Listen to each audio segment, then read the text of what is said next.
Hello, folks. Welcome back to the Britt Kanawha West Hancock Athletics Podcast. This is Dan Kroll for episode 92. We're recording this on Sunday, October 22nd at 4:30. Like I did last week, I have the voices of Eagle football, Kevin Wilson and Jay Hiscox on the podcast with me.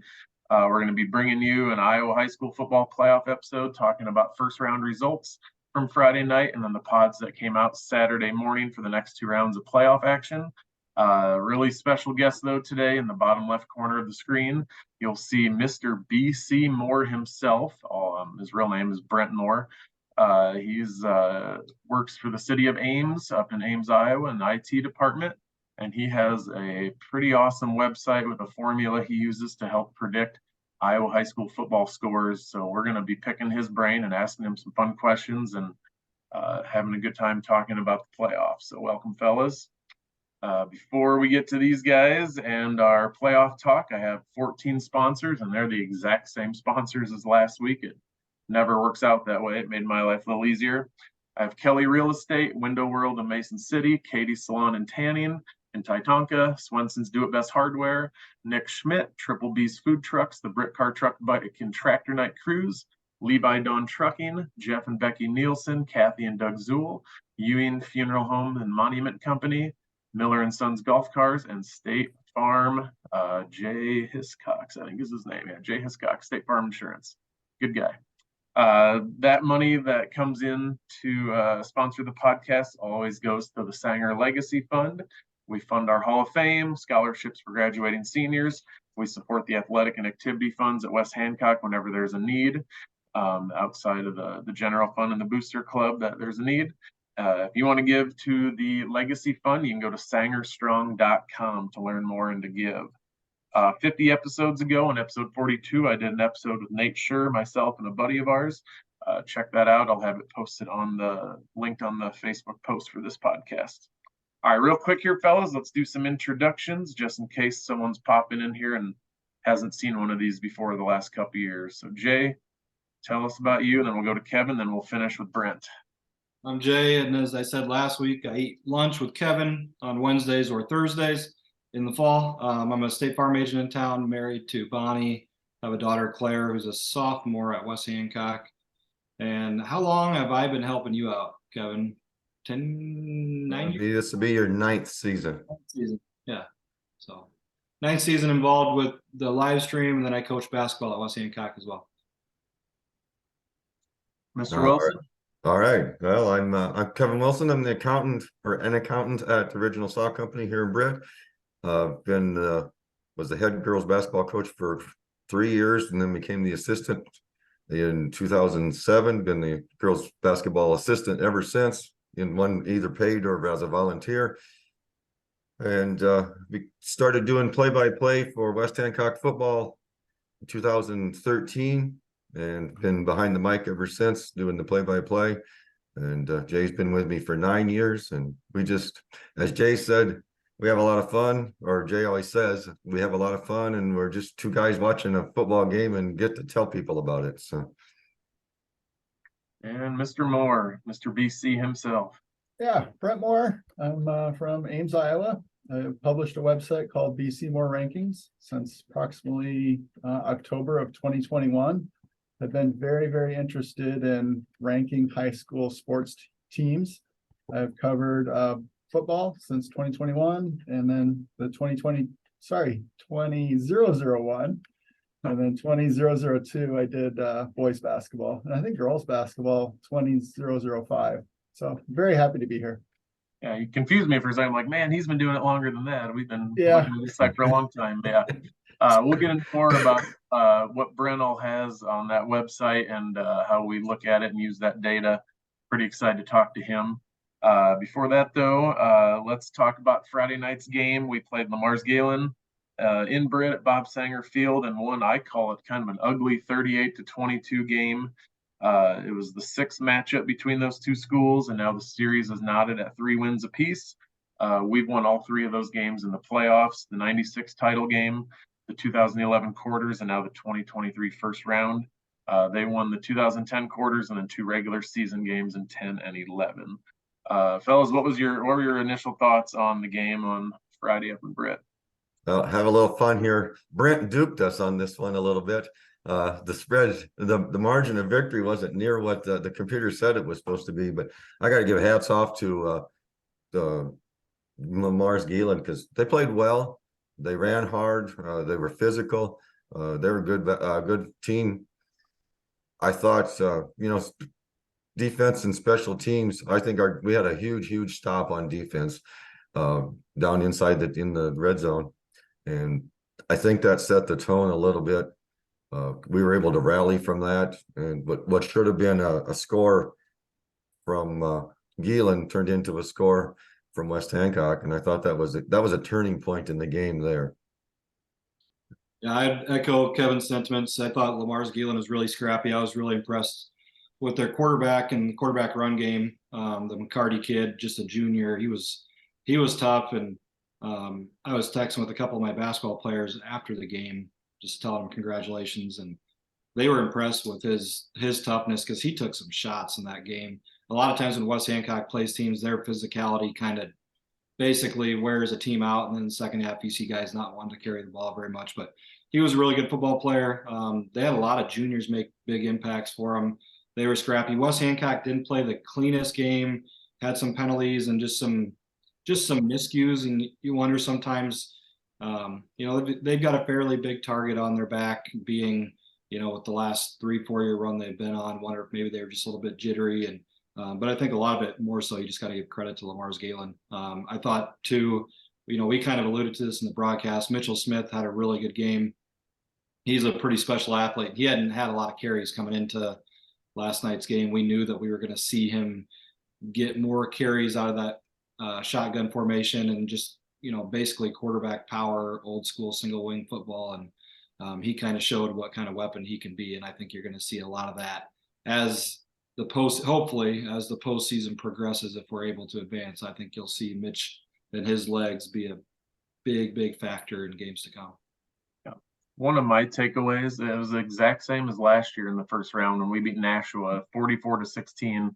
I'm walking back into the school with Ryan Johnson, Rick Sanger, and I go up to the games together. Then we go into Mark's office and talk, who we're playing next and stuff. And Ryan looked at me last year and he goes, "Man, we played horrible tonight. I can't believe this and that." And then it was kind of the same talk on Friday night, like, "Oh man, we struggle here and there." And I'm like, Rick looked at everyone and goes, "I think we're in a pretty good spot when we're disappointed with a playoff win." And everyone's like, "Yeah, I know. But the expectations are high." And it never really seemed like the game was in danger on Friday night. No. And even though it was 6-6 at the end of the first quarter, you just got that feeling that I didn't think they were going to be able to stop us offensively. And then the other point I wanted to make is Mars Geelan, what they do offensively, not a lot of teams are able to do it and do it well and have a quarterback and a running back where they can run some read option stuff and put defenses in some different situations. Final thing I'll say about the game is West Hancock sounds like most of the injuries that occurred are going to be minor and guys are going to be back for the Starmont game, but there was more than a handful of players going over to see trainer Lango during the game, and that had an impact throughout that game. So hopefully those guys get back on the mend. And what was the prediction in the BCMoore model for that game? Was it like 38 or something like that? I think the pregame was 44, if I'm not mistaken. And, looking at the woulda, coulda, shouldas in the game, we had 5 2-point conversions we didn't get that we're typically getting, every time. And then that Mitchell Smith interception down to the 3-yard line that got called back, and then they scored 12-point swing. I'm like, hypothetically, it could have been close to that if, it was a little bit of a cleaner game. But obviously, that's why you play the game on the field and not on paper. So we were used to hanging an asterisk in that modified column on the rankings, and we didn't do that. So yep. I just pulled up the scores from the first round. 4th place at first place, the 4s versus the 1s. Did any scores here surprise you guys from the first round from the district champs? Trying to think of which one I was thinking. I really thought, just based on watching film, that Logan Magnolia, I know the BCMoore had it. I think you guys had that as a pretty close game. I thought Logan Magnolia would be able to run the ball really effectively, and and maybe run away from South Central Calhoun. That game ended up going into overtime. It was a really good game. Linville Sully was a little bit closer than the model predicted, but there's quarterback and then quarter now and Harder out for the season in that one. Other than that, I mean, that sounded like that Lisbon North Lynn game was a really good game. Mhm. And then going up, what was the game with? Oh, Maquoketa Valley laying one on Columbus Community. When I looked this morning, the stats were still not inbound in that one. I wanted to see what the stats came out to that one because you had the 2 leading running backs in the state squaring off in that game. But Maquoketa Valley kind of reversed the score. Columbus smoked them 60-something to 14 or 20-something last year in the playoffs, and Maquoketa Valley turned it around on them this year. I was a little surprised with St. Ansgar's score, 23-6 over Sibley. Sibley was 2-6 and had to drive about 12 hours to get to St. Ansgar, and they hung with them. It was only 3-0 for a while, then 10-0, and they earned some respect points, I'd say, going over to St. Ansgar. One of the better starting running back and one of the better defenders for the Saints was out in that game. No. I don't think it's a serious injury, but just I think it was more of a precautionary thing to hold them out. Any Kevin or Brent, any other scores that stood out to you guys that you were? I'm going to defer to Brent on this one. I think Jay covered what I was thinking. I guess I'll just point out that Earlham versus Central Decatur. Yeah, The model had Earlham as a 12-point favorite, and Central Decatur won by 1, so upset. And the other upset was Lisbon and North Lynn. North Lynn was favored by 10, and they lost by 8. Lisbon came through 14-6. which is crazy because that's a 1 versus 4. But Lisbon's strength of schedule we've known all year has not looked great in the model, so it's kind of an interesting one. All right, so let's pull up. We know who won, we know who lost. Let's look at the pods here on the left. I just shared the screen again. Let's just highlight pod C here and where we are, and then I'll talk about those teams and we'll talk about our predictions. We play Starmont on Friday the 27th. It'll be Rick Sanger's 50th birthday. He's not sure if him and I are going to go up to the game yet. I don't know if he wants to spend his 50th birthday with me by any means, but long drive for us. It's about 3 hours and 15 minutes from my house down here in southern Iowa up there.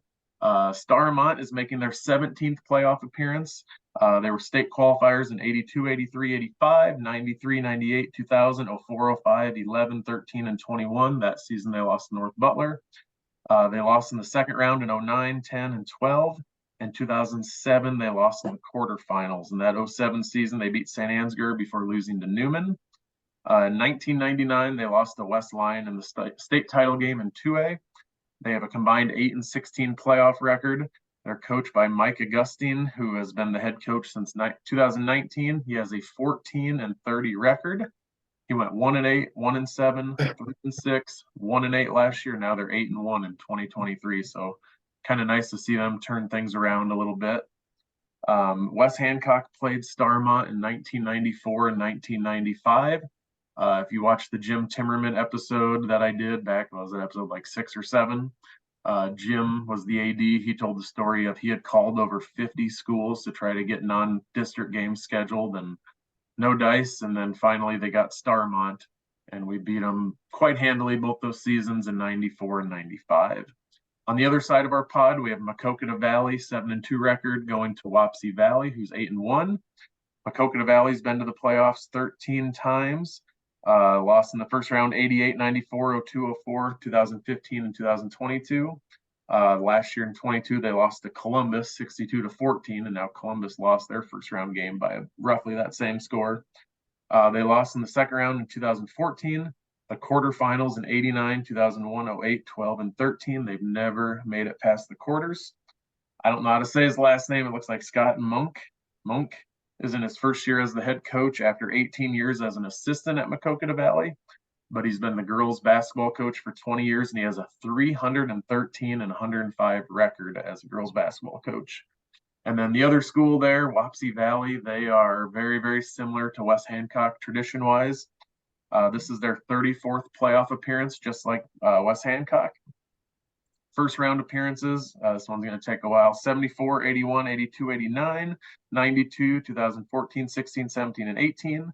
They lost in the second round in 08, 09, 10, 11, and 2022, which you guys remember, that was to us last year, 16-9, and a very, very good game. They were quarterfinalists in 84, 93, 94, 2000, 2001, 20, and 21. Semifinalists in 85, 88, 96 when they lost to West Hancock in the Dome. 98 and 2013.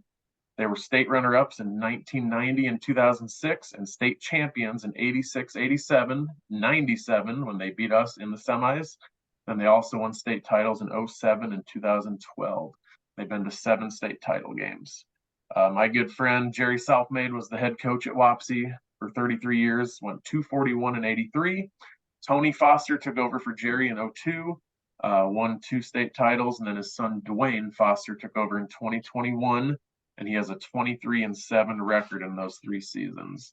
So before we get to the West Hancock game, let's bounce back to the other pods here, and then we'll make our overall predictions. Let's look at Pod A here. I'm highlighting it on the screen. A couple familiar opponents here. We've played all 4 of them in our history, but Lake Mills and St. Ansgar we played. Earlier this year, obviously, we beat Lake Mills 41-0 and lost to St. Ansgar 24-15. And then East Buck is at Lisbon. What do we have for spreads, Brent? And then what do you guys think are your predictions for these 2 games? Pod A. Looking at predictions. What's the pod you had again? Pod A? Pod A, yep. Yeah, I don't have them labeled on my screen. The teams again? Lake Mills at St. Ansgar, and then East Buck at Lisbon. St. Ansgar, we have as a 28-point favorite there. And East Buchanan has a 2-point favorite over Lisbon. Jay and Kevin, what do you guys think about that, and what are your predictions for those games? Go for it, Kevin. Well, I think the computer's probably good. I think the computers predicted the winners accurately. I don't know that we won't know that until we're done. But the fact that St. Ansgar and Lake Mills have played before, and St. Ansgar was able to, the computer was right on target with what post game regression anyway, with what the prediction was going to be. It was a residual of 0.17, so that was a 31-6 victory in favor of St. Ansgar. I don't see that varying much from what it should be. So there's a 4 touchdown favorite. That's hard to overcome, 4 touchdowns in the prediction. That East Buchanan Lisbon game, Lisbon impressed me the first round with their victory. I think that one could be a very close game. It could go either way. That computer, would you say it was 2? Yeah, 2 points is a coin flip. Yeah, I think that one is a coin flip myself too. Jay, do you have any other thoughts on that pod? I got St. Ansgar beating Lake Mills. The only thing as a coach, and Kevin knows this too, it's always harder to beat a team second time around, or like in basketball, the 3rd time around. That's a big factor. And if you go back and watch that St. Ansgar Lake Mills game from just a couple weeks ago, it was closer than what the score indicated. Kind of similar to our game that we had with Lake Mills, where they had some turnovers, really just some mistakes. So I wouldn't be surprised if that game comes in closer than we think, but I do think St. Ansgar has got the depth, physicality, and talent to advance on. And then I'm going to take East Buchanan over Lisbon. Like I've said all year long, I really like the way East Buchanan plays football. I like their talent pool they have this year. So should be a really good game, but I'm going to take East Buck to win that game. I'm actually taking East Buck to get out of the pod there in a little bit of an upset. Yep, I agree. I'm going to go with St. Ansgar and East Buck. And then who do you think's coming out of that pod? Let's just keep flowing right into that. Who's your dome prediction out of pod A? East Buck is mine. I think two of the more physical teams in Class A in St. Ansgar and East Buchanan. And I would say the three teams that are probably the most similar in Class A, St. Ansgar, East Buchanan, and West Hancock, and their styles, I should say. But I don't know. I think East Buchanan gets it done and gets out of that pod. Kevin, what do you think? You know, that's a tough one. If St. Ansgar is healthy, I think they can get it done. If they aren't healthy, I think East Buchanan has a good shot at it. If they can get past Lisbon, that being a toss-up. St. Ansgar would be favored in the computer matchup between them and East Buchanan. So East Buchanan would be a little bit of an upset if they did get to the dome. If St. Ansgar is healthy, though, I think they get there. Yeah, I can't pick against St. Ansgar, I don't think. But if there was a team that was going to get put in a pod with them that could upset them, that it was East Buchanan, in my opinion. So them or Wapsie, I think would both have good games against St. Ansgar. How about Pod B? We have Crew, Marcus, Meriden, Cleghorn, Remsen, Union at Woodbury Central, and then Logan Magnolia against Akron Westfield at Lamar's. Some of us thought that we might see MMCRU or Akron in our pod, and that obviously didn't happen. Brent, what does your model have for predictions and spreads for these two games? Yeah, so for an opening discussion point, model has Woodbury Central as a 10-point favorite and Akron Westfield as a 16-point favorite. I'm a little surprised that it's not a bigger spread for the Woodbury game, honestly. Just my initial thought, but what do you guys think about that pod?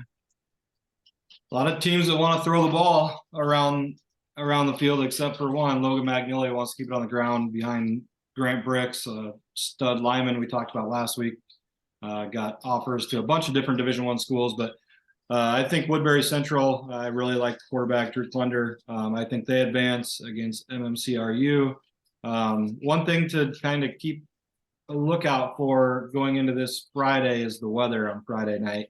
That could have a big impact in just how these teams perform because of what they want to do stylistically on offense. Akron Westfield is a little more balanced this year offensively, but they do throw the ball really well. I'm going to take Akron Westfield and Woodbury both as the favorites to win. And then I'm going to go Woodbury Central to come out of the pod. I just think the Klunder kid's I believe this is his third year starting as quarterback. He's been in the dome every year. There's something to be said about that from the quarterback position if you've got a kid with that kind of experience. I think Jay's hit it. I think Woodbury Central comes out of there just from the fact that I have seen MMCRU play. It was one of the games that I watched when we were getting in preparation for the broadcast for the Geelan game. I watched their game with Geelan. They're able to move the ball. I'm not sure, I'm not as familiar with Woodbury Central other than the fact that we've seen them in the dome the last couple of years. But I think Woodbury Central gets that done simply because it's at home. The weather might be a little more of a factor there than what we might think. And in that second game, I'm going to go with Akron just because one, it's at Akron. Logan Magnolia, haven't seen them play this year. Have seen them play in the past. Just looking at their record and their scores, I don't know that they're as strong, at least statistically, as what they have been in the past. So I'm going to go with Akron in that one. But I think Jay's right. I think Woodbury Central comes out of that one. Yep, I have Woodbury and Akron. Akron has a new coach this year. Their former coach, Eric Walking's stick, is now at Iowa Falls Alden and kind of rebuilding there. So good for them to keep on moving. 8-1 record going in the second round. I have Woodbury over Akron coming out of that pod as well. Pod C, since that's our pod, we might as well just keep going in order here. Disclaimer again, I've put it out there every time. We're homers. We're all either live in Britt or went to West Hancock.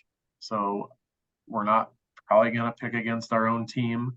But sometimes that creates bulletin board material, and that's not the goal of this. The goal of this is just to have some fun and entertain, so, and inform. So don't be offended, Starmont, Maquoketa Valley, or Wapsie, when we don't pick your team to win, because we're literally West Hancock people. So Brent, what's the computer showing for these two games? West Hancock at Starmont and Maquoketa Valley at Wapsie Valley. Computer model has West Hancock as a 14-point favorite on the road. And the computer model also has Wapsie Valley as 11-point favorite at home. What do you guys think? Hit it, Kevin. Yeah, okay. Well, I'm hoping the computer's right. We talked in our last podcast that I really like Wapsie Valley. Just from the defensive standpoint, we've seen them play last year. They're a disciplined team. They're well coached. I know Coach Monk had a little bit from Maquoketa Valley. I can't imagine that they're not also that way. Just the fact that it's at Wapsie Valley. How much is a home game worth in differential this year, Brent? Traditionally, it's about 9/10 of a point. I'll look it up for this year while you're talking. Okay. So, just it's at Wapsie, and because they are at Wapsie, I'm going to go with Wapsie to get past that one. I don't have a whole lot more to add to that. It's just a gut feeling that just because I've seen Wapsie and I know what they're like, and they were a very good, disciplined defensive team last year. So well coached.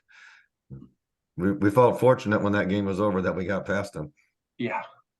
What do you think, Jay?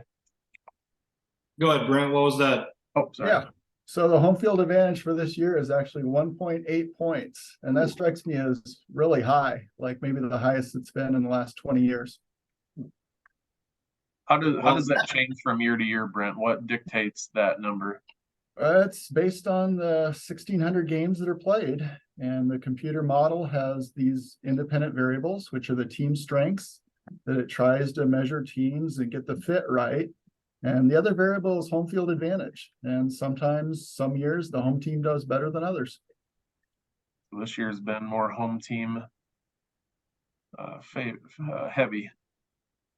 As far as what Kevin said about that Wapsie and Maquoketa Valley game, I agree with him. I was really impressed with how well coached Wapsie Valley is, especially defensively. I thought their schemes really disciplined. They knew their job and they did it well. And it's going to take that to beat Maquoketa Valley. Lance McShane is a terrific running back, one of the best athletes in the state. He's going to end up playing college football somewhere and making an impact, but it's going to take that kind of effort and a disciplined defense to knock off Maquoketa Valley. I think Wapsie Valley's got that. They've proven that throughout the season. And then as far as our game, I think West Hancock is able to win. Starmont, probably one of the best stories in Class A football this year, the turnaround from last year being 1-8 and the years prior not winning a ton of games, and they played really good football this year, and they may have the most impressive win this season with that 46-0 win over East Buchanan on a Thursday night. So Starmont, they've got a really good running back. They will spread it around, throw the ball around a little bit. I'm more impressed with what they do defensively. I think they're really scrappy. I think it'll be a little tougher for us to move the ball against Starmont than it was Friday night against the Jays. But I think the Eagle defense is the star of the night on Friday night that gets it done. So I think West Hancock moves on and plays Wapsie. Where would that game be at if West Hancock and Wapsie? It'd be Wapsie because they're a district champion. Gotcha. And hypothetically, Eagle fans might be like, well, Maquoketa is not a district champion, so we better cheer for them. But we're both district runner-up, so then it would come down to district record, correct? I'm not sure. The other thing I wanted to make sure I said, that District 4 is so just wonky this year. You had Starmont that just laid the hammer to East Buchanan, but yet Starmont gets shut out by North Lynn. North Lynn gets beat bad by East Buchanan, and then you throw Maquoketa Valley in there. So it's really that district, you really have to go in and watch some film and really watch kind of the last three games of the regular season into the first round of the playoffs to to really see how a team matches up. Because some teams, you match up better with other teams and stylistically. But yeah, that district was a wild one. Do you guys remember, are they the 2 or the 3 from that district? I'm drawing a blank right now. Northland Was 4. No, they were the 3 because Maquoketa Valley played at Columbus. So if Maquoketa Valley beats Wapsie, we would get a home game for the quarterfinals. Yeah. Because we're the 2 and they'd be the 3. So hypothetically, Eagle fans should be cheering for Maquoketa Valley just for the sake of us getting a home game. But Battle of the Valleys. yep, I see Wapsie. It'd be hard to bet against Wapsie at home. Obviously, I'm going with West Hancock on that one because we're homers. Pod D, Central Decatur, darn near in Missouri. It takes me 40 minutes to get to Leon from where I live. They go to Madrid, and then Linville Sully is at ACGC. I have interest in this pod because 2 of those schools are in Interstate 35's conference, Madrid and ACGC. Selfishly, I was kind of hoping maybe West Hancock's pod would end up at ACGC just so I didn't have to drive so far, but it didn't happen. What do you guys have? Brent, what do you have for CD at Madrid and Linville Sully at ACGC? Okay, Madrid's undefeated. They look to be a big home favorite, favored by 19 points. And the other game is the other coin flip of the class. Here I have Guthrie Center, ACGC as a 2-point favorite. What do you guys think about that? Well, Madrid and Central Decatur is a rematch where Madrid was victorious 26-7 the first time through. The post-game prediction was 16 on that one, so they covered it just barely. Okay, had my mouse in the wrong spot. I think that prediction's probably pretty close. I think that Madrid wins that one. Linville Sully ACGC. I think it depends on personnel there. I think Jay's already nodding his head. I think he knows where I'm going to go with that. If Quarternown Harder is in the game and able to play, and I think that's could very well be a Linville Sully victory. If he's not able to go, I'm not sure that they can get past ACGC. So. And he's out for the season. I think after he came back in that week 8, was it week 8 that he got hurt? Yeah. I think he's done for the season, and their quarterback might be done too. So I'll take ACGC in that one. If Quarternown Harder was playing and they were at full strength, I would take Linville Sully. They were one of the, going into the season, the teams that everybody was kind of looking at for Class A was West Hancock, Linville Sully, Woodbury Central, and East Buchanan were kind of the top 4.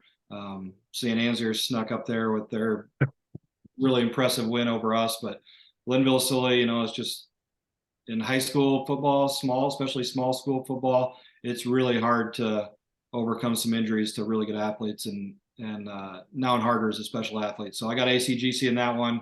And then I got Madrid. I think they win by a couple scores against Central Decatur. Again, second time playing them, so it's always can be a little bit of a crapshoot sometimes that way in high school football and high school sports in general. So, but I think Madrid at least wins by 2+ scores. And your dome predictions? Well, just looking at the computer rankings right now, Madrid would be favored in a matchup with ACGC by, I'm going to guess, about 7 or about a touchdown, somewhere in there. So would that have a game? Would that be at Madrid then? Both district champions. There's no head-to-head. That'd be at ACGC then. And it goes alphabetical by A, Z, so it would be at ACGC. I still think Madrid probably gets it done, but I think if it's at ACGC, it's a closer game. Yeah, I hesitate. Yeah, I guess I'll go with Madrid. There's some bulletin board for Madrid right there. But yeah, I think Madrid got a really good draw, so I'll go with Madrid. And the thing that bums me out the most is Linville Sully. I know how good they could potentially be, and we're not going to be able to see that potential. I don't think. Hopefully they prove me wrong. Yeah, I could see either team winning that game between ACGC and Madrid, but with not being analytical on it, I'm just going Madrid based on Steve Perkins, defensive coordinator from West Hancock, Justin Johnson, AD, my classmate from West Hancock, over there at Madrid. But I think that could very well be a coin flip type of game. ACGC would gain a few points by getting the home game, but I could see it going either way. So before we get into other classes here, let's stop and pick Brent's brain a little bit here and break down his formula and his website a little bit. I'm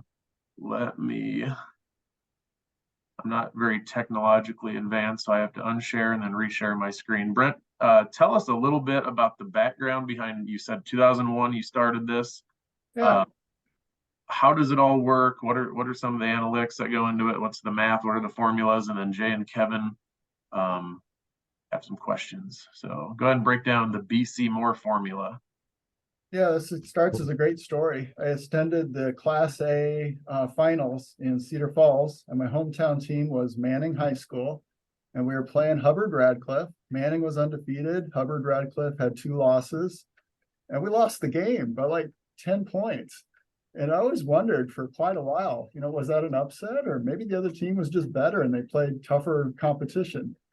And then about the same time, I read an article about St. Louis Rams with Kurt Warner were scoring a lot of points, and the NFL games had larger spreads kind of in that era. And they had a tool called regression they used to do some of this.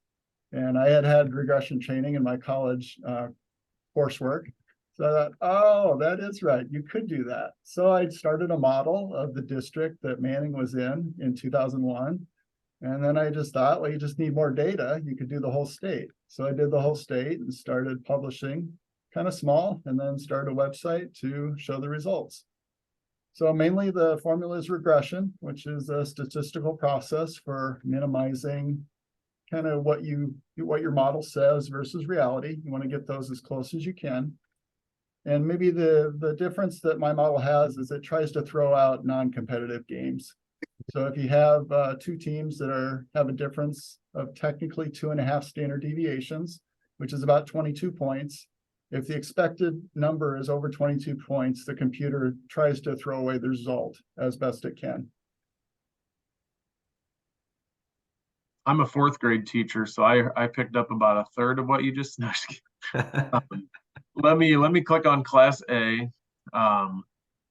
So we have Britt, West Hancock is number 1, Woodbury Central 2, St. Ansgar, Akron, Wapsie, MMC. So like the top 4 seeds in the rankings are West Hancock, Woodbury, and St. Ansgar, and then Madrid's down at number 7, but they're considered a top 4 team. Break this down for us a little bit. Obviously, that's win-loss. What do some of these things mean where you see my mouse scrolling? Brent, yeah, sure. Modified is the modified regression model. That's after you throw out the meaningless games. STR is the streak. So West Hancock has won 6 in a row. The other teams have won bigger streaks there, which is fine. Next is schedule. This shows you the average of the strength of the opponents for each of the teams. After schedule, there's a rank. So in this case, West Hancock has played the 36th toughest schedule. After that, you got offensive points per game and a rank, and defensive points per game and a rank. And so we have the 36th toughest schedule in Class A. I don't see the number 1 schedule till you get all the way down here at Council Bluffs, St. Albert's. Yeah. They went 1-8 this year. What's something people like, if this stuff might overwhelm people like it does me sometimes, what's the main thing to look at in your opinion that tells you this is how good a team might be? Oh, the main thing is the modified ranking, that 94.48. Okay. If you look at those numbers and find another team you think you might go against, you simply subtract the numbers, and that's the prediction on a neutral field. And after that process is done, you can add the 2 points for home field advantage, and that's how you can make predictions and comparisons. So for example, if Woodbury Central and West Hancock were to play right now at the Dome, which that's the only way that game would be played this year, West Hancock would be a 3.11 point favorite. Yep, 3-point favorite, exactly right. Yeah, it'd be a field goal coin flip type of game. So One thing to think about is, I think we were talking about Woodbury Central and Akron Westfield earlier. So you're looking at like a 6-point game on a neutral field. But the other thing to consider, or 5-point, whatever the subtraction is, if one of those teams wins pretty big, the computer is going to have to do some modifications to account for that big number. So I would watch for that game and see if one of those two teams dominates, and that could be the favorite going in. And I'm looking for Starmont right now. They are number 9 in the ranking. And that's what we said we're like, what, a 13-point favorite because we have 94. They're at 79. It's almost 15 points. Sorry. Yeah, it'd be 15 at a neutral field, and then you adjust for home field advantage. Yep. Oh, yeah, that's right. So I take the 2 points. They get 2 back. They had the 49th toughest schedule in the class. Jane, Kevin, what do you guys want to pick Brent's brain about, or questions you have, or thoughts? Oh, so the strength of schedule is not a factor in the model or the model itself. That's just a separate calculation. Is that correct? Yeah, absolutely right. I have a handbook I publish at the website, and that's one thing I always talk about a lot. Strength of schedule is just something you calculate after you know the strength of the teams. So it's not an input to the model. It's just something there to observe, maybe see what the computer's thinking. One of the things that Jay always throws out when we try to have some fun, predict things, and when we get to the playoff season or the postseason, he always has a bunch of statistics that he's throwing at us. One of the things he looks at to judge teams is the halftime score. And I know you've tried to adjust for blowouts and they aren't considered in the computer. And so I was thinking this week, using Jay's halftime score, what your model would look like based on those halftime scores. But you can talk about this in a second. But then I think back to the 93 state championship game where West Hancock went into that game with a 13.5-point favorite over Mount Vernon, was up 21-0 at halftime, and then got beat 22-21. So I guess that halftime score, using that as a statistical or in the statistical model, really doesn't solve that problem of taking away those blowouts.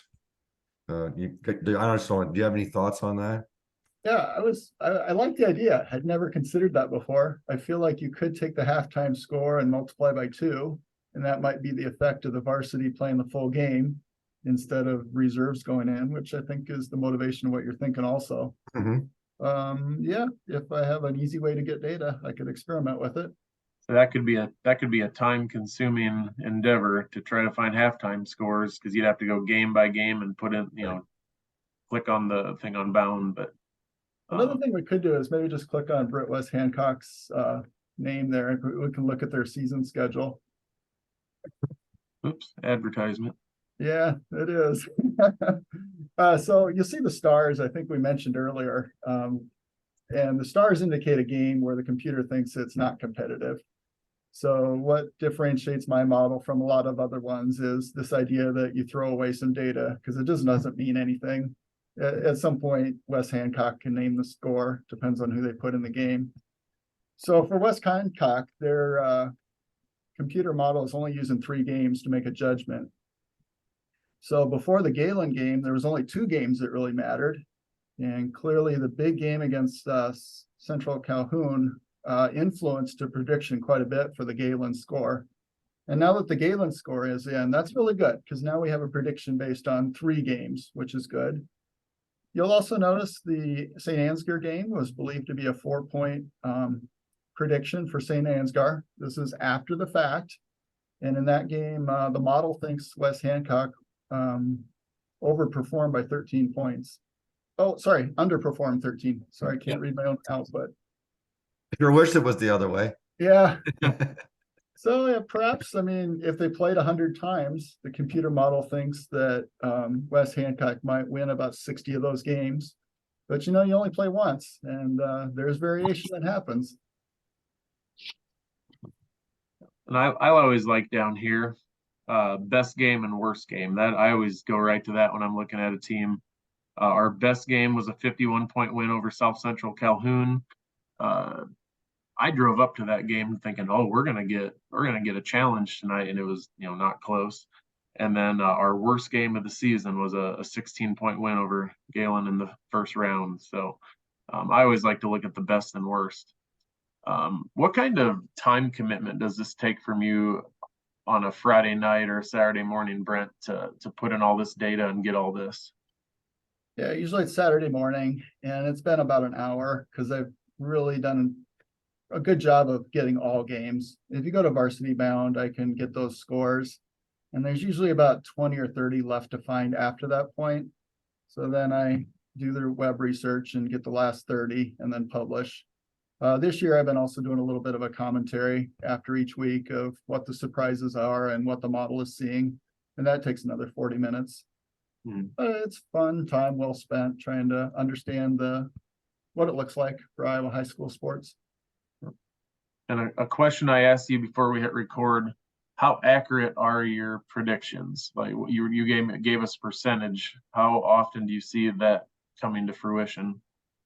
Yeah, the numbers I usually kind of watch are the playoff games. And for playoff games, the model's about 78% correct in getting the winner correct. And that includes the coin flip games where maybe one team's only favored by one. Yeah, those are tough games and they really bring down the average, but that's the reality. Yeah. And week 9, I sometimes look at that, and usually the model's about 90% correct on week 9. It's got a lot of good data at that point. Jay, do you have any thoughts or questions? I got a couple. I got a couple I wanted to hit on. One, if you could, I know data collection to be able, just be able to get the scores, that's really all you need. If you could add one more factor into your calculations, what would that factor be? Do you have anything in your mind that you would want to be able to easily get that data from Bound? Yeah, it's a great question. The one I've thought about a lot is that idea of throwing away games, which games are included or not. And the one I'm looking at is the week 6 game with South Central Calhoun. West Hancock's a 25-point favorite. They win really big. So if you look at South Central Calhoun, that's their big game where they didn't perform very well. So the effect of that should be to boost West Hancock quite a bit, undoubtedly. But the other thing to think about is, well, 25, that's right at the edge of a non-competitive game. So then you get kind of this discontinuity of whether you count the game or not. Yeah. So that's really what I've thought about a lot. Most of the great statistics on Varsity Bound or Go Bound now are really player stats. And once you get into player stats, I feel like the model would get really complex in a hurry. So the model is at its heart just scores only, and that's what makes it, in a sense, robust. It can work in any situation. So that would be my thoughts. Okay. The other thing I asked you before we went live here is, has the state of Iowa, has the association reached out to you? A few years ago, they went to this RPI model with all the schools, and now they're doing it just for 3A, 4A, and 5A. So did they ever reach out to you? And my other follow-up question to that is, have any other states associations reached out to you? Iowa High School Athletic Association, I had a conversation with the head of the football association and their leader for their football, or the Iowa High School leader for football manager, whatever the right title is. We had a discussion about computer rankings and how they work well and their pitfalls. I had a concern with my model is all points based. There can be an incentive for teams to run up the score. And I was hesitant if the association used my model as their main thing. I complimented them on their past models that had the 13 and 17 point difference models. I thought those were really good, highly complimentary of them. RPI is very nice in the sense there's no incentive for running up the score. The downfall, not downfall, but the part that makes it a little weaker in prediction is it doesn't have a score component at all. Other associations I've had no contact with. I had a doctor in Colorado that wanted to do some of this model for Colorado for their various classes. And we never quite got past the discussion stage because, again, it takes a commitment to keep the data correct. And I went right to the BCMoore website. I got out of the rankings part. he's been doing, you got Iowa high school football. There's some wrestling, girls and boys basketball, NCAA football, all divisions, correct? Yeah, A correct. lot of stuff you can go to and look at data. My favorite part is the Iowa Scores project.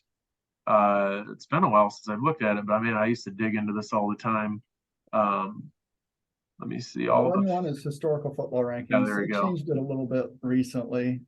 You can click on a year here, and if you want to see, and it's obviously not every game all time because it's just hard to find. You can click on this full database and go to teams, I believe. Am I right? You probably want rankings Rankings. towards the top. Oh, there we go.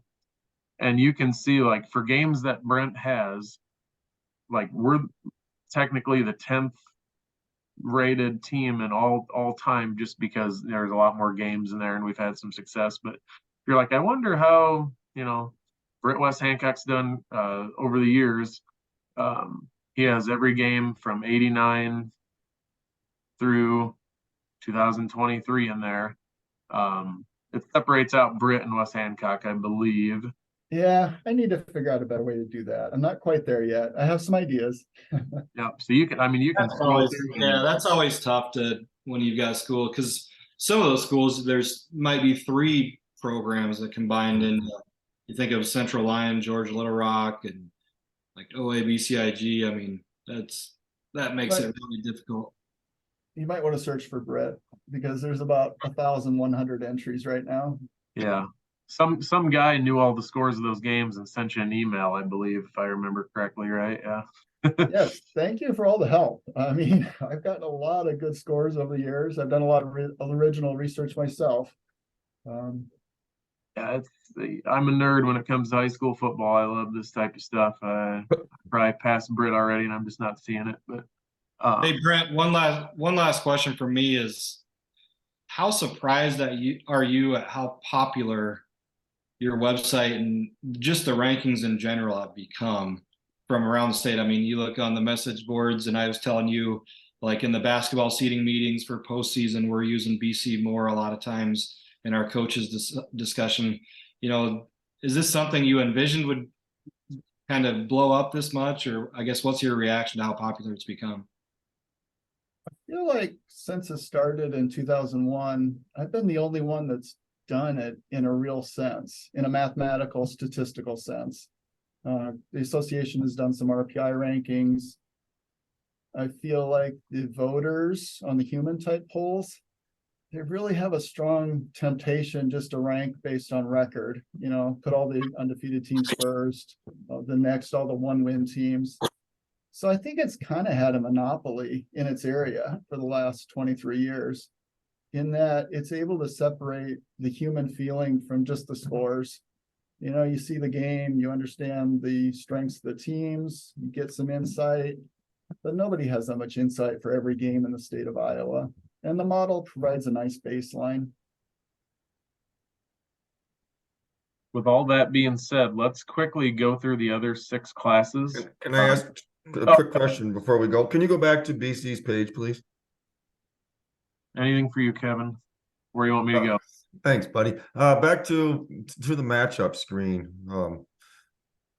To Keep going. 2023.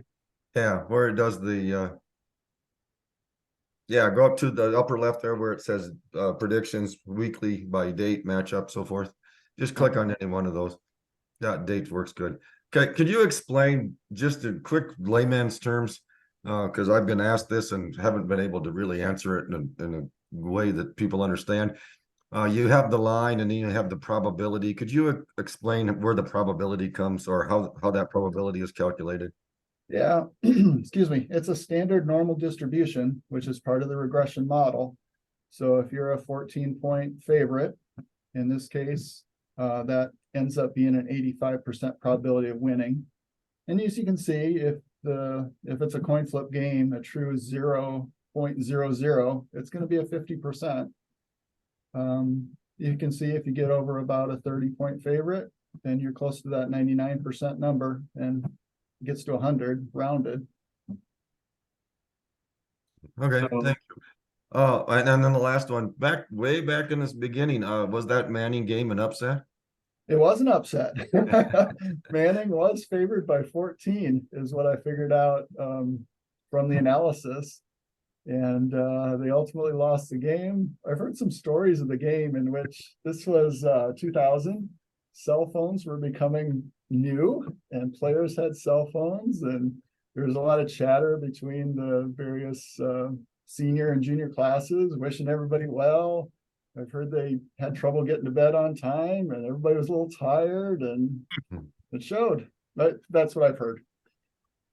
I would say that the biggest factor in high school football and high school sports in general is you got 15 to 18-year-olds playing it. So you don't know what you're getting coming into some of those games.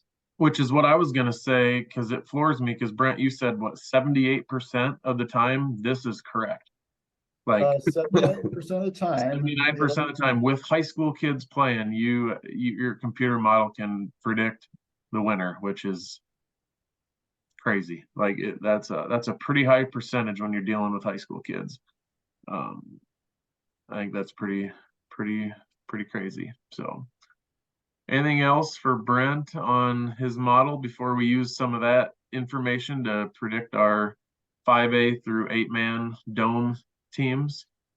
And I'm just going to say I don't follow 5A, 4A very closely. People have watched these before know that, but still kind of fun to go through the games and very quickly and who's coming out of each pod. So I'll get us started with 5A. It's on the left here. I can't show it's where it says Class 5A if I want to get all the pods in there. I have Southeast Polk coming out of Pod A. I have Dowling coming out of Pod B. Waukee out of Pod C. And in Pod D, I have Bettendorf, just so it's not an all metro Final Four at the Dome. But again, it's based strictly off of just a lot of guessing on my part. Who do you guys have quickly for 5A? I got the same as you. I got Southeast Polk, Dowling, and that was kind of the game of the year this year. Dowling and Southeast Polk. Southeast Polk won that at the end of the game. Pod C is going to be. I think that's really interesting. I don't know I haven't looked at. I never look at 5A BCMoore just because we're down here in Class A, but that Valley and Pleasant Valley game, I'm not sure what the model is on that, but that could be a really good game. So I'm going to pick Waukee just because I'm not sure if Pleasant Valley gets through the first round.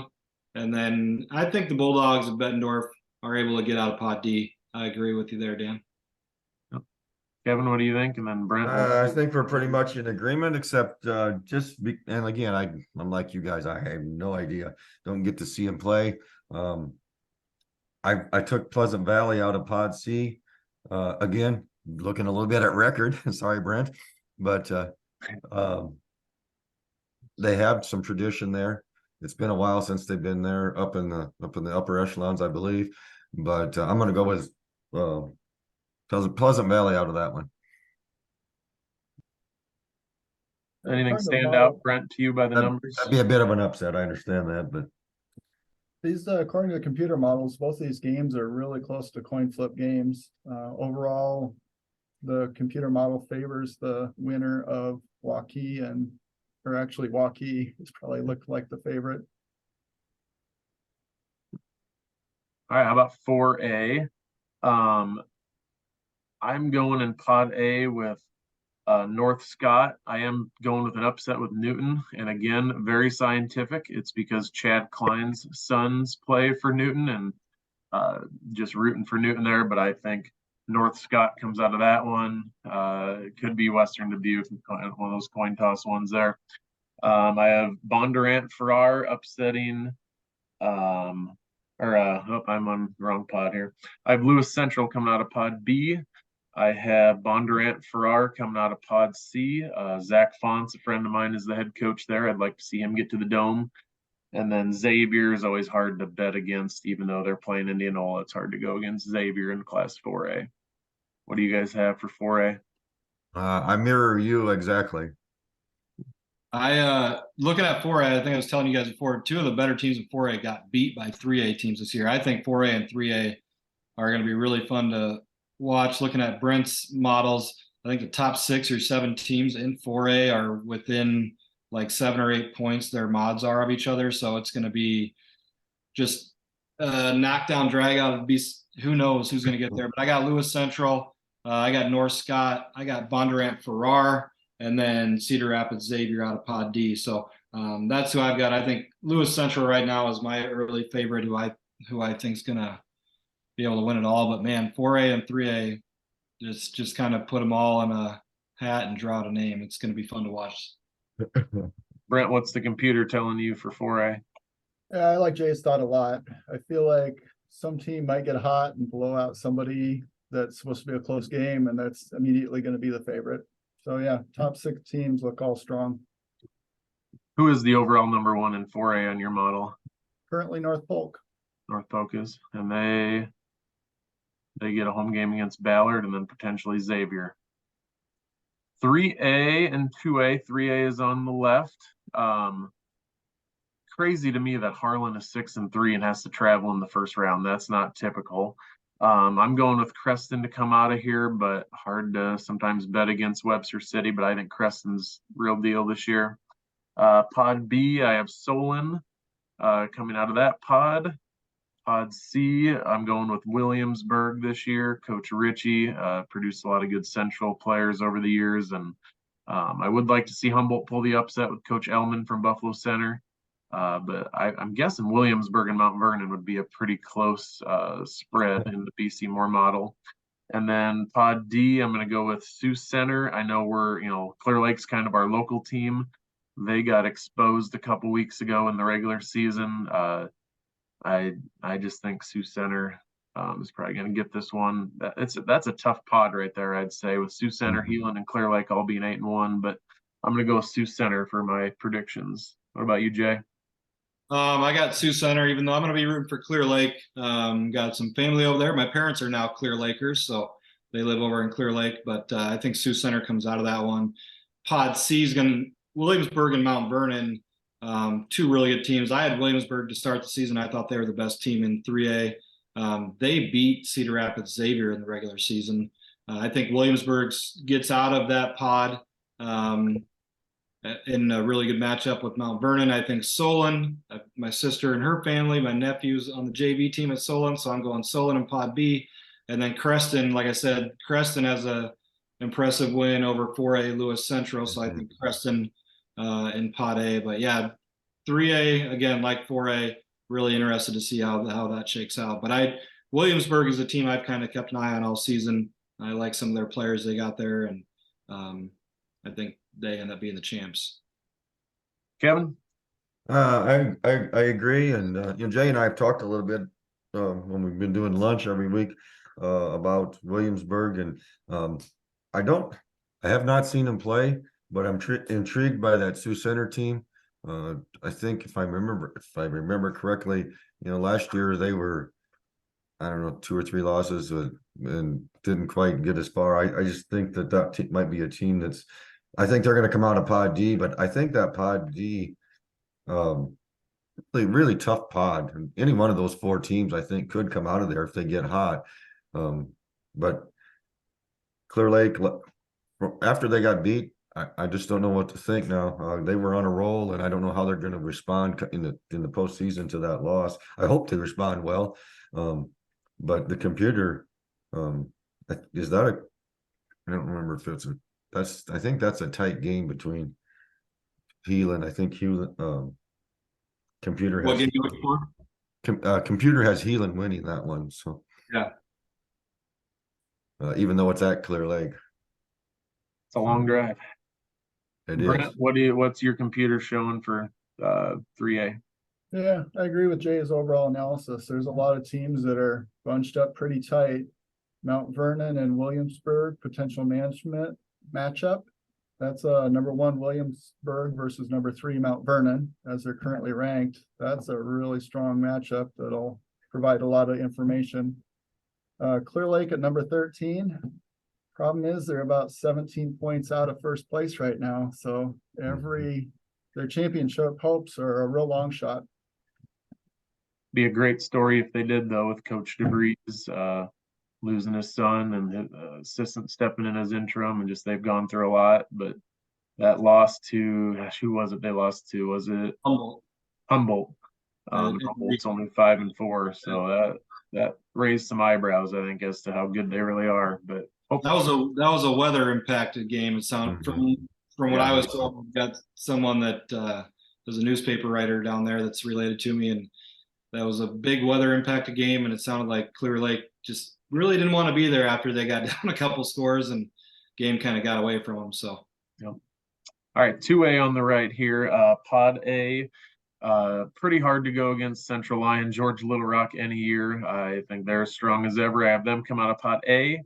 Pod B, Van Meter, I have coming out of that one. PCM beat my Roadrunners. I think that PCM will give Van Meter a good game, but hard to go against Van Meter. Pod C, even with New Hampton being 4-5, I thought between Spirit Lake, West Lyon, and Western Christian Hull, that's a pretty tough pod. Again, hard to bet against West Lyon, but I could see West Lyon Spirit Lake game being a close one. And Pod D, I really know nothing about any of these four teams. They are just Monticello. Yeah, I'm just gonna go with best record in this one, Monticello.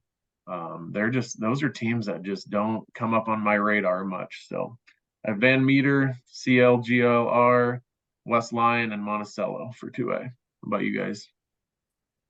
I think this one is not the easiest, but the heaviest favorites in each pod: Central Lyon, George Little Rock, Van Meter, West Lyon, and Monticello.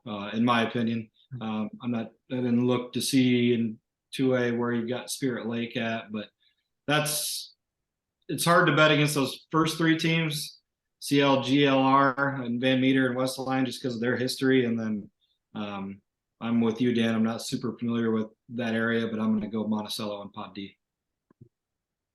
Yeah, I would agree. I kind of look forward to seeing, and I don't know if it'll even happen, but I kind of look forward to seeing a West Lyon Spirit Lake matchup, because I think that will be a good game.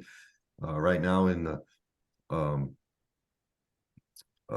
rankings, Inwood, West Lyon would be favored by about 14 in that. And but I think that would be a really, really good game. We saw what happened when Central Lyon and Inwood, West Lyon squared off earlier in the season. That was a really tight game. Those top 3 or 4 teams in that Class 2A are just, I think they're really evenly matched, even though, when you get down between 1 and 4, there's probably a 20-point spread, but I still think those top 4 teams are really matched well. And I love the new state rankings to keep the top 4 teams apart, because any other year West Lyon and Central Lyon would be playing each other in the quarterfinals. There was, a lot of state championships decided in the quarterfinals up in Northwest Iowa over the years. And now you're going to see those teams in the dome more than likely. Brent, what's the computer tell you about 2A? I was just going to say, ever since about week 5, the computer's been watching the top 3 teams on its rankings: the Central Lyon, Van Meter, and West Lyon. The other team we talked about, Monticello, yeah, it's going to be about a 20-point underdog against any of those top 3 teams. That's what it's seeing. So Van Meter's been in 1A in the past. They've been the last 4 state championships, won I think 2 of them in 1A. Traditionally, you go up a class to 2A and that's tough, kind of like Grundy going from A to 1A this year. But outside of the Lyon schools, West Lyon and Central Lyon, I see Van Meter still being just as successful, at least, getting to the dome, maybe the championship, based on who plays who in the semis. But it's just one of those years, I think. Let's scroll down to 1A on the left. We already talked about A on the right. Pod A, we have some, a school in there that we've known pretty well over the last 4 years. Hard to pick against Grundy Center at this point. I'd like to see Grundy and Dyke have a rematch from game 1. Game 1, I think Grundy won by 6 or 7. And I think Dyke's a better team than a 6-3 record shows. And if they played again, I'd be curious to see how that would go. So I'm still going to go Grundy coming out of Pot A. Underwood, I think Trainer's going to win that game and give Underwood a good game, but I think Underwood comes out of B. Pod C, I thought this one was a pretty salty pod. I'm gonna go with Sumner Fredericksburg just on a hunch. I think them and Columbus will duke it out in the quarters. But that game is at Emmitsburg with Sumner, so who knows? But I'm just gonna guess Sumner. And then I'd love to say MFL Marmac because of Coach Sanger. Uh, Regina's not as good as they have been in the past, but I could see Regina coming out of Pod D. What do you think, Kevin? I got to go with the Spartans in Pod A. Homer number 2 there. I got Underwood coming out of the Pod B, South Hamilton coming out of C, and going with Iowa City Regina in D. What makes you pick South Hamilton, Kevin? Just gut feeling. The computer has them. Where do they have them? I just got to look here quick. The computer has them 5th. I don't know. I saw just a little bit of them play on one night online. I don't know. It's just a gut feeling. I think that's got to be the toughest pod out of the 4. I'm just by looking at it. What do you think, Jay? I got Grundy Center for Brent. Kevin is a Grundy Center grad back in, I'm not going to say what year, Kevin, but It's in the 50s. Yeah. and One we're from familiar with schoolhouse. Grundy Center. Yeah, right. Walking uphill both ways to school, and No, it's not true. Yeah, I've always been really impressed with Coach Zajac and what he does there, and of course we're very familiar with that program the last few years. So I got Grundy Center there. Underwood's been far and away the best team in Class 1A this year from the computer model standpoint. So I got Underwood in Pod B. Pod C, I'm going to go with South Hamilton. They were one of those teams a lot of people were like, are they good? Are they not? And then last week they had a really impressive win over, I believe it was Denver. They won by a couple of scores. And South Hamilton has really, really good speed. I think that Sumner Fredericksburg Emmitsburg game will be a really good one, but I'm going to go South Hamilton to come out of that pod. That pod's, I agree with you, Dan, probably the hardest to predict. And then Pod D, I think the state did these teams dirty and putting them both in the same pod. And MFL Marmac and Regina are both really, really good football teams, like championship level contender football teams. I am going to go with Regina in that pod. Just when it comes down to trying to break down both those teams, the tradition that they have, they know how to win. Kids have played in big games. The coaching staff is all from that area. They've coached in big games, so I'm going to go Regina in Pod D. But I think, I think the winner of Pod D is playing, and as long as they don't match up with Underwood in the semifinals, I think the winner of that pod's playing in a championship game. Brent, Class A, it's pretty top heavy, and it has been for a while. I haven't looked at the computer stuff, but Class 1A always seems to have a lot of parity. There's, you have your 2-3 teams that are dominant per se, but I also feel like if you look at the top 16 teams right here, there could be some upsets. 1A always feels like a parity-based class. Would the computer agree with my guess on that? Yeah, I like your thought. The possible Regina and Marmac MFL, that's a 4-point game right now on a neutral field. That's going to be a great game. Number 2 versus number 3, as the computer model sees it. Computer model is really liked Underwood. They have 1 loss to Van Meter. Grundy Center undefeated. All these top 5 teams, I clicked on each one of them. They all have 4 to 5 competitive games.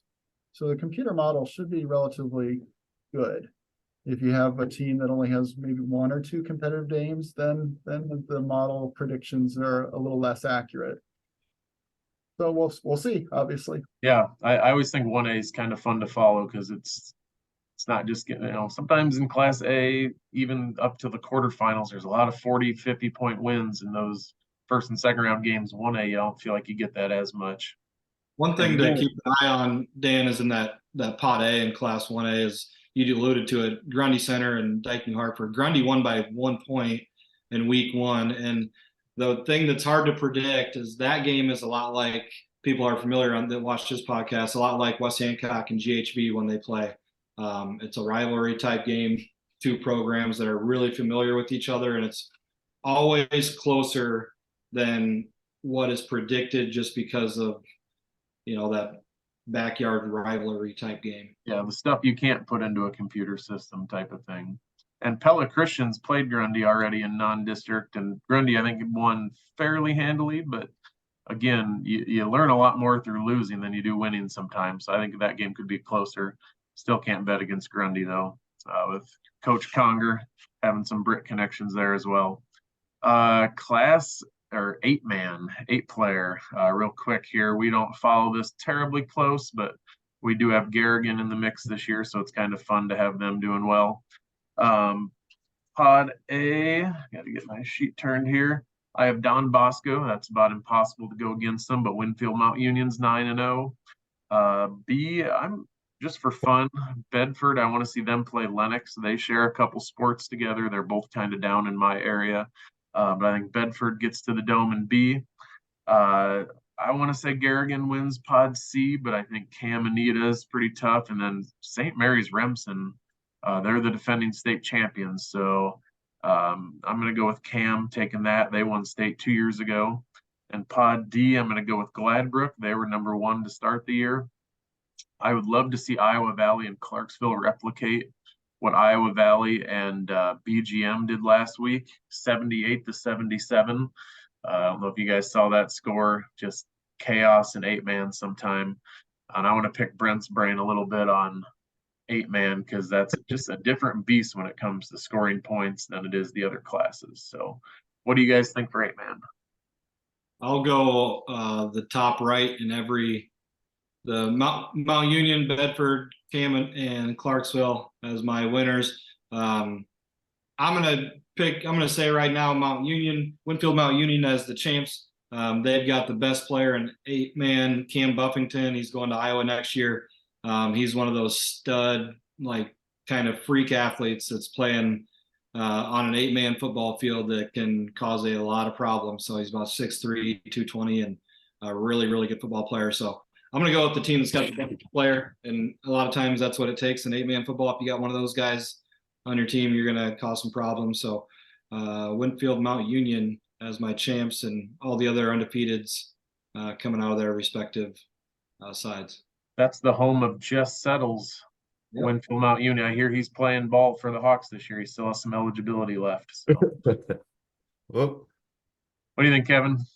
Well, I'm going to go with Winfield Mount Union, Bedford, Cam, but I'm going to vary from you guys a little bit in D, and I'm going to stick with Gladbrook Rhinebeck. Their only loss was a 2-point loss to Clarksville, and they were heavily favored in that one, if I'm not mistaken. That should have been a victory on their side. I think I should take a quick look. They were favored by 16 and ended up getting beat by 2. Don't know what happened there. Didn't watch it, of course, but I'm going to go with Gladbrook Rhinebeck to get some revenge in that one, and I'm going to pick them to win that pod. Brent, my question a minute ago was the chaos of 8-man scoring. What does that do to your computer system in terms of just the numbers? Every week there's a team putting up 80 or 90, and there's no cap on points. Like you said, you'd be concerned about the state using your model because then it would encourage teams running up the score. What does that do to your system? Of all classes, this is the class with the most non-competitive games. So again, if the predicted spread is like 25, the computer will ignore it. So for those top 5 teams, they only have maybe 3 competitive games that the model is really working on to do the evaluation. Bedford, Winfield Mount Union, and Cam, those are probably the 3 favorites. Clarksville's still undefeated, 10-0. They're ranked number 13th. I really enjoy watching those teams that maybe the AP poll has pretty high and the computer ranks really low. So that'll be on my radar, see how they resolve. Yeah, and so Clarksville's the only team with 10 games. Moravia is as well. Most every team's at 9 games right now. They must have played a week 0 and got an extra game in. Does that mess anything up in your system, or with so many non-competitive games, does it kind of wash it out? It doesn't really matter how many games you play, with the proviso that you really got to play 5 games for the computer to get kind of its normal accuracy.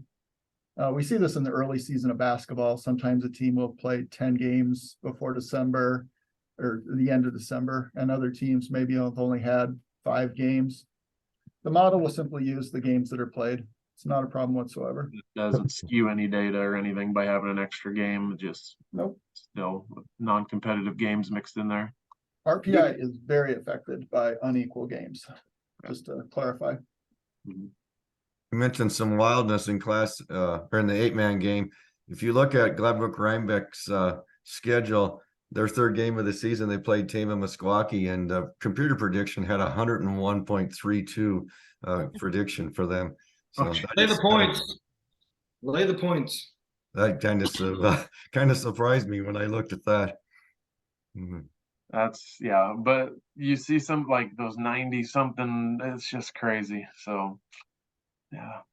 All right, fellas. Well, anything else to add to those predictions? Brent, No. anything else you want to add to what you do with your model? Oh, maybe a quick story about 8-man football. There was a Yeah. team in Southwest Iowa, Tabor Fremont Mills, who was predicted in the championship game to win by 50 points. And they actually won by 50 points. So sometimes that top team gets really strong. Well, 2011, they won against Murray in the finals 81-0. Okay, that's the one I'm talking about then.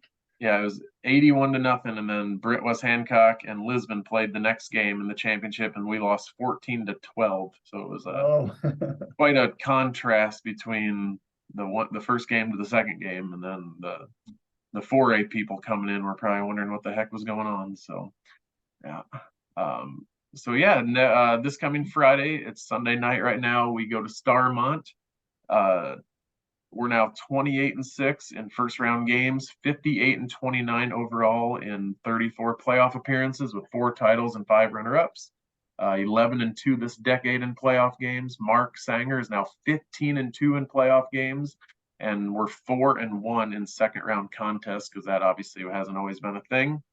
In those second round games, we beat West Sioux 42-14 in 2010, Woodbury 55-12 and 11. Lost to Akron Westfield 28-16 in 2012, and we beat South O'Brien 31-7 in 2021. And then last year, remember, we already talked that great game with Wapsie Valley. We won that game 16-9 in Britt. So if you can get to Starmont, I know it's a little bit of a jaunt. Make the drive. Rick and I are still trying to figure out if we are going, and if we do, we need to leave by like Tuesday afternoon to get there on time for kickoff. We'll see what happens. Thanks to my sponsors again for giving to the Legacy Fund. Hopefully with 2 more Eagle wins, we'll have another playoff episode. And then I have Lori Talak, Amber Halick, the state championship winning quarterbacks are doing an episode with me. And then Scott Van Dusseldorp will get me into January, I believe. So Jay and Kevin, as always, thank you guys for all the work you put into broadcasting West Hancock football on the live stream and the radio. Sometimes the highlight of my week as a teacher, getting up to Britt and standing behind you guys and pestering you while you're trying to broadcast. Brent, you brought out the nerds in us when it comes to high school sports. We're always talking about the numbers and stuff, so I really appreciate you coming on here and explaining the model to us that you use for your program, BCMoore. So if you haven't checked out BCMoore, just Google that, and you can get lost in that website for hours and hours and hours, which I've done that many, many times. So I appreciate you fellas coming on here, and go Eagles. Thanks, Dan. Thank you, Brent. Thank you, Brent. Thank Yep. you. All right.